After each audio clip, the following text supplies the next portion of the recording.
प्रिय विद्यार्थियों,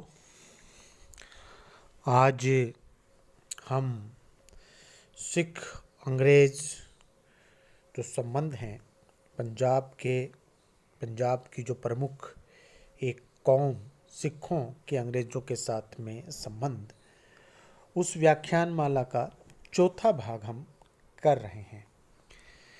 इससे पहले इसका जो पहले का व्याख्यान है, पूर्व का व्याख्यान है, उसमें हमने अंग्रेज़ों के साथ में जो 1809 में रणजीत सिंह ने संधि की, वो संधि और उस संधि के माध्यम से कैसे रणजीत सिंह को उत्तर पश्चिम दिशा में अपने राज्य के विस्तार करने का अवसर मिला, और फिर उत्तर पश्चिम के राज्यों, चाहे वो अटक हो, मुल्तान हो, कश्मीर हो, पेशावर हो, उन सब पर अधिकार रणजीत सिंह ने किया। और जब रणजीत सिंह और अंग्रेज़ों के बीच में संधि हुई तो उस संधि में रणजीत सिंह पर यह आरोप लगाया गया कि रणजीत सिंह ने अंग्रेज़ों के सामने सरेंडर कर दिया। लेकिन जब हम दूसरा पक्ष देखते हैं और दूसरे पक्ष में हम रणजीत सिंह की सफलताओं का हमने पूर्व व्याख्यान में अध्ययन भी किया है कि उसका लाभ यह हुआ कि रणजीत सिंह उत्तर पश्चिम दिशा में अंग्रेज़ों की तरफ से बिना किसी फिक्र के अपने कार्य में लग गया।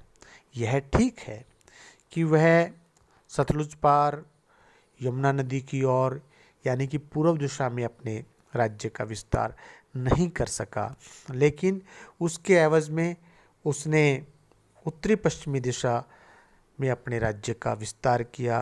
और उसने जो प्रमुख जो राज्य उस क्षेत्र में जो प्रमुख दुर्ग थे, प्रमुख जो स्थान थे, प्रमुख जो क्षेत्र राज्य थे, उस पर उसने अधिकार किया। महाराजा रणजीत सिंह और अंग्रेज़ों के साथ में जो उसके संबंध रहे, उन संबंधों का यदि हम अध्ययन करें तो इसको दो भागों में बांटा जा सकता है। पहला 1809 से 1831, इस काल में अंग्रेज़ों तथा सिखों के बीच में कोई कटुता उत्पन्न नहीं हुई।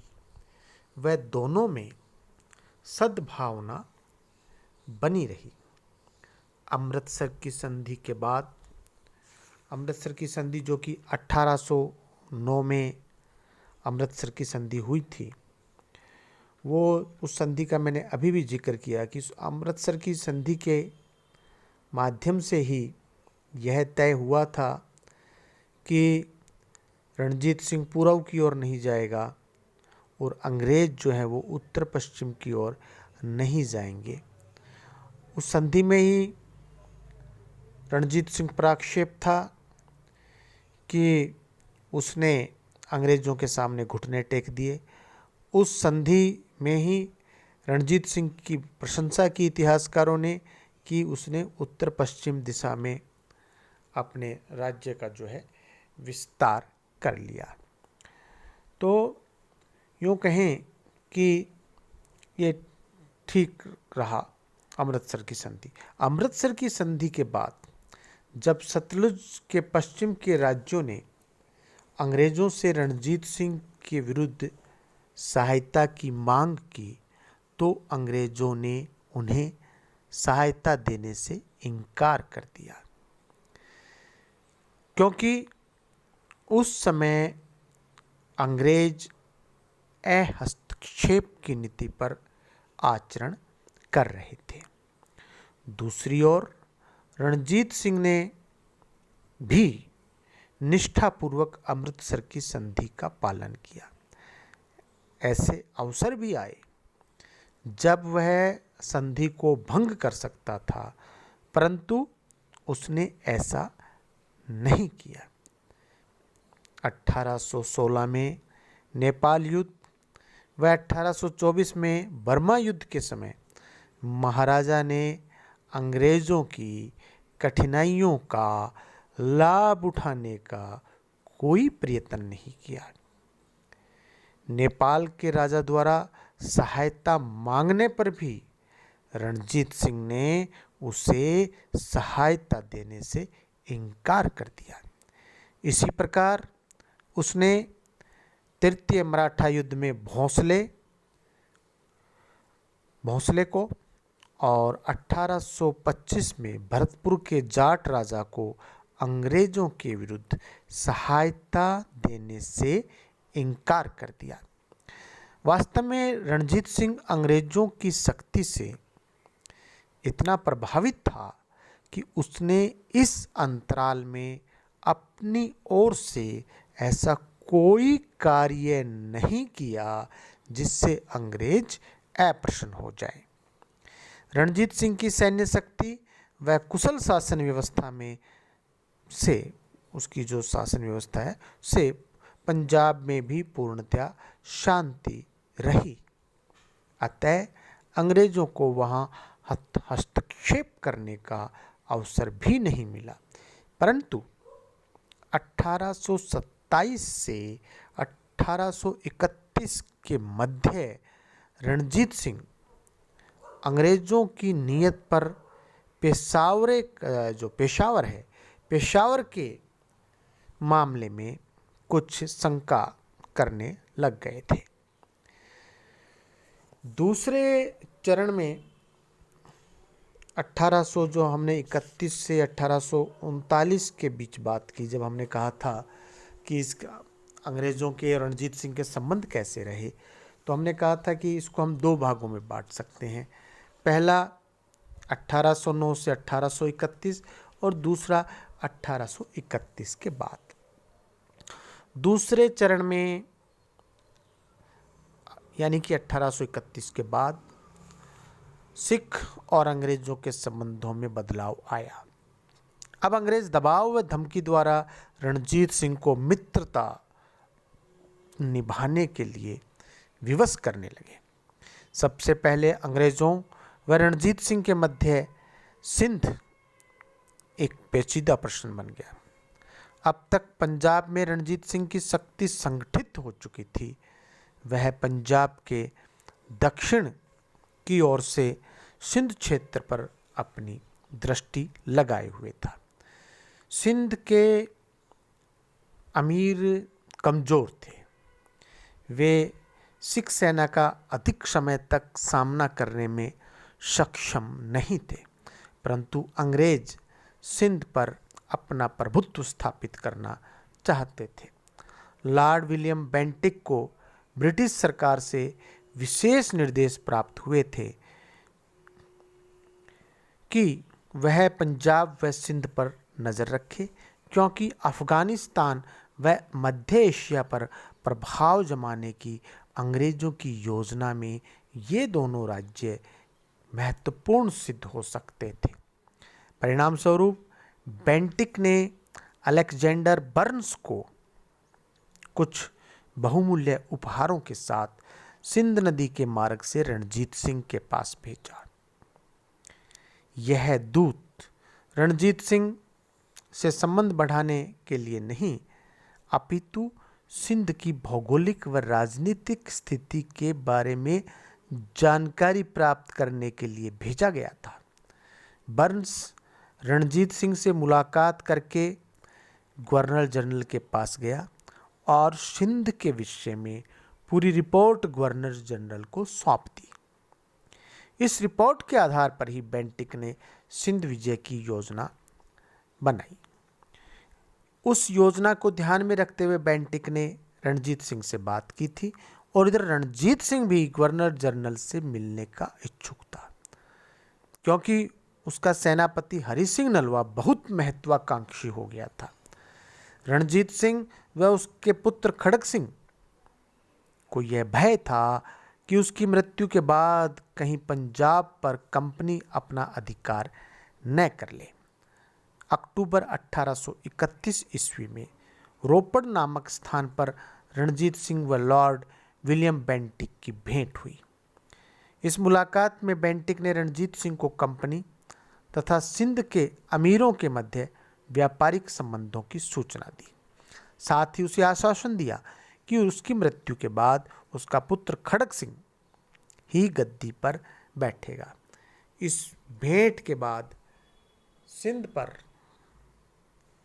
ब्रिटिश प्रभाव बढ़ता गया। एक तरफ अंग्रेज़ों ने सिख महाराजा को बार बार पंजाब की सीमाएं पार कर सिंध की ओर न बढ़ने की चेतावनी दी, तो दूसरी ओर सिंध के अमीरों को यह भय दिखाया जाता रहा कि रणजीत सिंह उनके राज्य पर हमला करना चाहता है और केवल अंग्रेज ही उनकी रक्षा कर सकते हैं।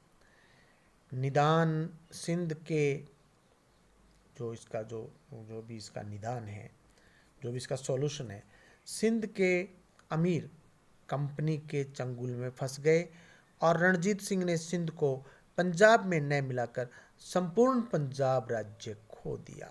एक राजनीतिक भूल यहाँ कही जाएगी महाराजा रणजीत सिंह की कि वो अंग्रेज़ों के साथ में सौदेबाजी में मात खा गए। पंजाब और सिंध मिलकर सिंध नदी के उसी प्रकार के एक प्रदेश के रूप में होते जिस प्रकार गंगा के प्रदेशों में बंगाल और बिहार मिलकर एक प्रदेश बनाते हैं। इस प्रकार रोपड़ की मुलाकात विलियम बेंटिक की एक कूटनीतिक विजय सिद्ध हुई। वह इस मुलाकात के अभिनय से रणजीत सिंह को सुलाकर सिंध पर चुपचाप आक्रमण कर देना चाहता था। अंग्रेजों तथा सिखों के मध्य शिकारपुर के प्रश्न को लेकर भी तनाव उत्पन्न हुआ। शिकारपुर पर रणजीत सिंह की निगाहें पहले से ही थी, क्योंकि वह व्यापार का केंद्र था। बोलन दर्रे के समीप होने के कारण उसका सैनिक महत्व था। 1834 में जब रणजीत सिंह ने शिकारपुर पर अधिकार करने का प्रयास किया तो सेनानायक वेड के नेतृत्व में वहां एक अंग्रेजी सेना पहुंच गई। रणजीत सिंह बड़ा असमंजस में इस स्थिति से पड़ गया। नाराज तो वह हो गया, पर अंग्रेज़ों के कहने से वह अपनी सेना लेकर लौट गया।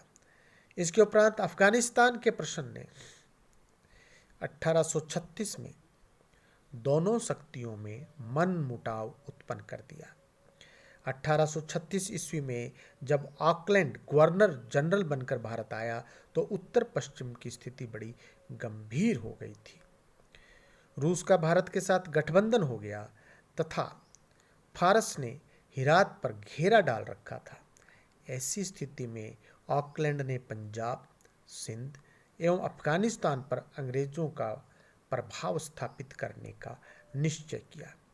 अफगानिस्तान का शासक दोस्त मोहम्मद प्रारंभ से ही अंग्रेज़ों से मित्रता करने का इच्छुक था, परंतु वह पेशावर प्राप्त करने के लिए रणजीत सिंह के विरुद्ध अंग्रेज़ों की मदद चाहता था। ऑकलैंड जो अंग्रेज हैं इस समय, ऑकलैंड सिख महाराजा को किसी प्रकार से असंतुष्ट नहीं करना चाहता था। अतः उसने दोस्त मोहम्मद के पास यह उत्तर भेजा कि दूसरे स्वतंत्र राज्यों के मामलों में हस्तक्षेप करना ब्रिटिश सरकार की नीति के विरुद्ध है। निराश होकर दोस्त मोहम्मद का झुकाव फारस तथा रूस की ओर हो गया। जब दोस्त मोहम्मद के साथ मैत्री की कोई संभावना नहीं रही, तब ऑकलैंड ने रणजीत सिंह की सहायता से शाह शुजा को काबुल की गद्दी पर बैठाने का निश्चय किया। वह बहुत समय से लुधियाना में अंग्रेज़ों के संरक्षण में अपना जीवन व्यतीत कर रहा था। इसके अब अंग्रेज़ों ने अपनी नई नीति को अंजाम देने के लिए 1838 में रणजीत सिंह कंपनी व शाह शुजा में एक त्रिदलीय संधि हुई, एक त्रिगुट का निर्माण हुआ, जिसके अनुसार यह निश्चय हुआ कि दोस्त मोहम्मद को हटाकर उसके भाई शाह शुजा को काबुल की गद्दी पर बिठाया जाएगा। इस संधि से रणजीत सिंह को कोई विशेष लाभ नहीं हुआ, परंतु अफ़गान युद्ध में उसने अपने राज्य से अंग्रेजी सेनाओं को जाने की आज्ञा नहीं दी। रेखांकित करने योग्य ये बात है कि उसने अंग्रेजी सेनाओं को अपने राज्य में से गुजरने की अनुमति नहीं दी। यह युद्ध अभी चल ही रहा था कि दुर्भाग्यवश 59 वर्ष की आयु में महाराजा रणजीत सिंह 27 जून 1839 को परलोक सिधार गए, उनका देहांत हो गया। कुछ इतिहासकारों की धारणा है कि यदि अफगान युद्ध के समय रणजीत सिंह जीवित रहता तो अंग्रेजों की कठिनाइयों का लाभ अवश्य उठाता। लेकिन जो हमने अभी चर्चा की उससे यह स्पष्ट तो हो जाता है कि महाराजा रणजीत सिंह के अंग्रेजों के साथ जो संबंध हैं वो अधिक उपयोगी नहीं हुए। इसमें संदेह नहीं कि प्रारंभ में रणजीत सिंह को कुछ लाभ अवश्य हुआ, परंतु वह अंग्रेजों की शक्ति के भय से कभी मुक्त नहीं हो सका। इसी कारण अंग्रेजों की अनुचित मांगों के आगे भी वह हमेशा घुटने टेकता रहा। अंग्रेजों ने रणजीत सिंह की शक्ति को पूर्व तथा दक्षिण की ओर सीमित रख छोड़ दिया था, उससे आगे वह नहीं बढ़ सकता था। यदि संभव होता तो वे पश्चिम में भी ऐसी स्थिति उत्पन्न कर देते। स्पष्ट रूप से उसके फौजी साम्राज्य तथा अंग्रेजों के साम्राज्यवाद में टक्कर जरूरी थी। जब रणजीत सिंह की मृत्यु के बाद अयोग्य लोगों के हाथों में सिखों की सत्ता आई तो राज्य में सब और अराजकता तथा अशांति की स्थिति उत्पन्न हो गई। उसके जीवित रहते हुए सिखों को जो आशा बनी हुई थी वह उसकी मृत्यु के साथ समाप्त हो गई। अंग्रेजों के साथ संबंधों में वह हमेशा असंतोषजनक स्थिति में रहा। उसने कभी उनके विरुद्ध साहसी कदम नहीं उठाया तथा अंग्रेजों को उसने सदैव आवश्यकता से अधिक संतुष्ट करने का प्रयास किया। इसीलिए इतिहासकार सिन्हा ने लिखा है कि रणजीत सिंह उसके शासन के अंतिम दशक में अत्यंत ही दयनीय दशा में था और उसकी स्थिति जो है वह ठीक नहीं थी और वह मूर्तिवत शासन कर रहा था। यानी इतिहासकार का जो इशारा है वो यह है कि अब जैसा अंग्रेज चाह रहे थे वैसा ही हो रहा था।